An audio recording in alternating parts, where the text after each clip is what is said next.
उसका क्या विरुद्ध होता है, विरुद्ध होता है। अरे एक जरा सी त्रुटि हो गई तो वृत्तासुर नाम का दैत्य प्रकट हो गया और यज्ञ कर रहे थे। आजकल क्या महाराज जी, कुछ लोग किताबों या वाणी आदि से पढ़ के, क्योंकि बहुतों ने जैसे अज्ञानतावश मंत्रों की बुक्स महाराज जी निकल चुकी हैं, उससे लेके खुद हाँ, तो उससे क्या लाभ मिलता है? कौन सिद्ध हो गया है? कौन शांति को प्राप्त हो रहा है? किसको ब्रह्म ज्ञान प्राप्त हो रहा है? कौन भक्ति में है?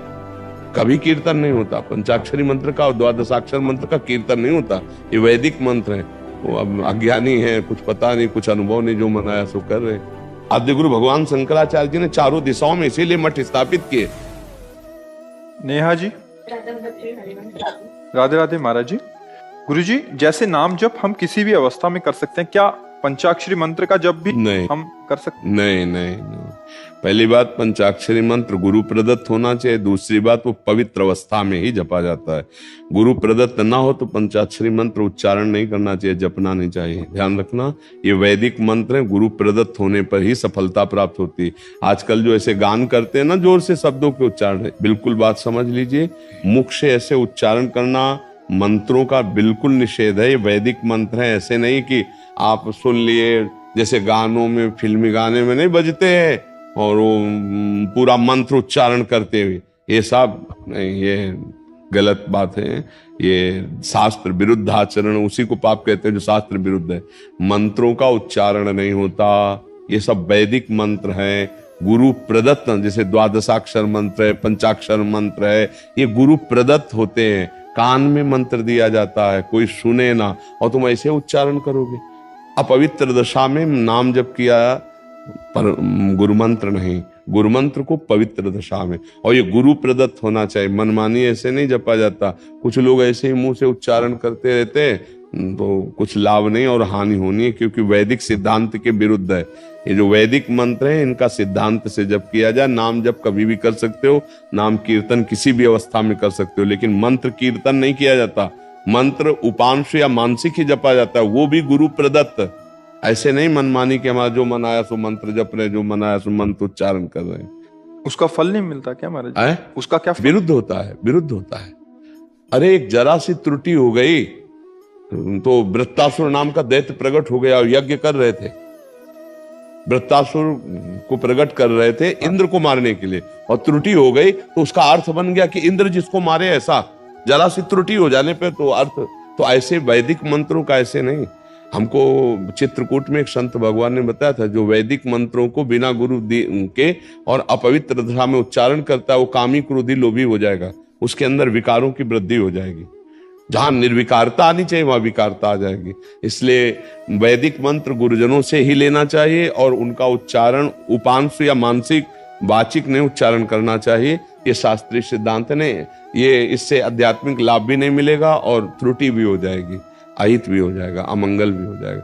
शास्त्रीय विरुद्ध आचरण नहीं करना चाहिए। आजकल क्या महाराज जी, कुछ लोग किताबों या वाणी आदि से पढ़ के, क्योंकि बहुतों ने जैसे अज्ञानतावश मंत्रों की बुक्स महाराज जी निकल चुकी हैं, उससे लेके खुद हाँ, तो उससे क्या लाभ मिलता है? कौन सिद्ध हो गया है? कौन शांति को प्राप्त हो रहा है? किसको ब्रह्म ज्ञान प्राप्त हो रहा है? कौन भक्ति में है? जो शास्त्री गुरु मर्यादा से चल रहे वो, ये नहीं तो पाखंड, नाटक, नौटंकी। एक लोटा जल चढ़ा दिया, उससे तुम्हारी भक्ति हो जाएगी। मनमानी वैदिक मंत्रों का गान कर रहे हो, उच्चारण कर रहे हो, उससे कोई लाभ मिल जाए? क्यों? कौन सा लाभ मिला है? कौन सी स्थिति जागृत हो गई अध्यात्म की? सिद्धांत से चलोगे तो वैदिक सिद्धांत से उसकी उन्नति होगी। ऐसे नहीं होती कि आप पंचाक्षरी मंत्र गान कर रहे हो बिना अधिकार के। और अधिकार भी होता है तो उपांश और मानसिक का होता है। पंचाक्षरी मंत्र का कभी कीर्तन नहीं होता, कभी कीर्तन नहीं होता। पंचाक्षरी मंत्र का और द्वादशाक्षर मंत्र का कीर्तन नहीं होता। ये वैदिक मंत्र है। वो अब अज्ञानी है, कुछ पता नहीं, कुछ अनुभव नहीं, जो मनाया सो कर रहे। आजकल जिसका मन आवे, अंधे का लाठी पकड़ के अंधा चले तो कहां जाएगा? गिरेगा ही। तो बस यही है, अंधे के पीछे अंधे चलने वाले लाखों हैं। उनको खुद ज्ञान नहीं, परमार्थ का, वैदिक सिद्धांत का ज्ञान नहीं, ब्रह्म बोध नहीं। उपदेश उसी का सार्थक होता है जो भगवत बोध और शब्द ब्रह्म का ज्ञानी, शास्त्रों का ज्ञानी और स्वरूप का ज्ञानी, दोनों का हो। अब उनको सिद्धांत पता नहीं, वो जो बोले सो वैदिक सिद्धांत का खंडन, और मनमाना समाज में उसका। अब गायत्री जी का कीर्तन हो रहा है, कोई भी पढ़ सकता है। मतलब गजब की बात है, गजब की बात है। महाराज जी दरअसल क्या कोई रोक लगाने वाला नहीं है ना।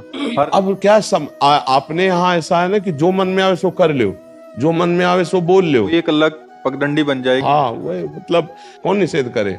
अब हो रहा है, बस अब हो रहा है, पहले ऐसा नहीं था। तस्मात् शास्त्रम प्रमाणम थे, आप ऐसे नहीं बोल सकते। सबको डर था कि गुरुजन है। अब जैसे हमारे आद्य गुरु शंकराचार्य जी के 4 मठ हैं, 4 मठों में बड़े बड़े कौन मानता है? नहीं तो हमारे राजा हैं वो धर्म के। आद्य गुरु भगवान शंकराचार्य जी ने चारों दिशाओं में इसीलिए मठ स्थापित किए, धर्म स्थापन के लिए विरोध कर सकते। तस्मात् शास्त्रम प्रमाणम थे, शास्त्र विरुद्ध आचरण हो रहा है वो बोल देंगे, पर उनकी मान कौन रहा है? कौन मान रहा है? गुरुजनों की कौन मान रहा है? आचार्यों की कौन मान रहा है? सब मनमानी आचरण। ऐसे तो महाराज जी आगे चल के बहुत ऐसा, तो इसीलिए तो लिखा है कलिकाल में आगे चलकर भाव भ्रष्ट आचारा, सब संसारा धर्म सुने नहीं काना, कलिकाल बिहाल के मनुजा ने माने को अनुजातन। ये सब भ्रष्टता बढ़ती चली जाएगी। ये आज रुचि, संसार की रुचि, अगर बहुत बड़े महात्मा आ जाए यहाँ और एक तरफ यहाँ कोई अभिनय करने वाला नेत्री या अभिनेता बैठा हो, फिर आप देख लीजिए कि अगर उसकी तरफ कौन देखता है, इसकी तरफ कौन देखता है। संसार का क्षेत्र ये है। धर्म की बात कौन सुनना चाहता है? अभी कहो तो चढ़ बैठेंगे संसार के लोग।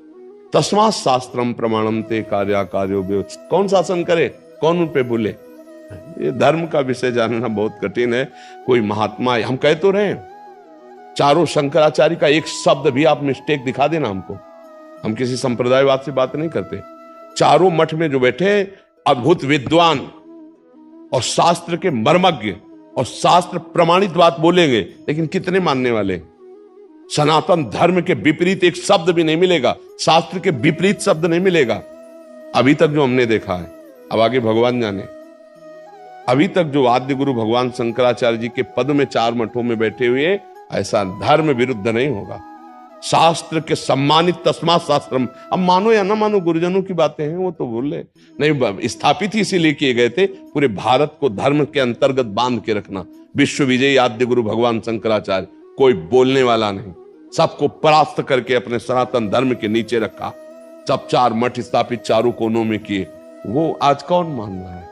आचार्य परंपरा को, आचार्यों के आदेशों को कोई भाग्यशाली उपासक मानता है? नहीं, आचार्य परंपरा से कौन चल रहा है? मन मानी आचरण, जो मन आवे सो बोलो, जो मन आवे सो करो। रुपया हो गया, जो मन आवे सो करो। आप भगवान हो, आपके सामने कोई टोकने वाला नहीं, कोई रोकने वाला नहीं।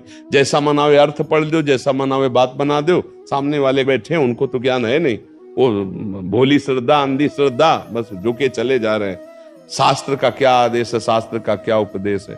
तो इसलिए हमें लगता है वैदिक मंत्रों को गुरुजनों से लेकर मानसिक जप पवित्र अवस्था में, उपांशु जप पवित्र अवस्था में, नाम जप कभी भी कहीं भी कैसे भी कीर्तन कर सकते हैं। जी।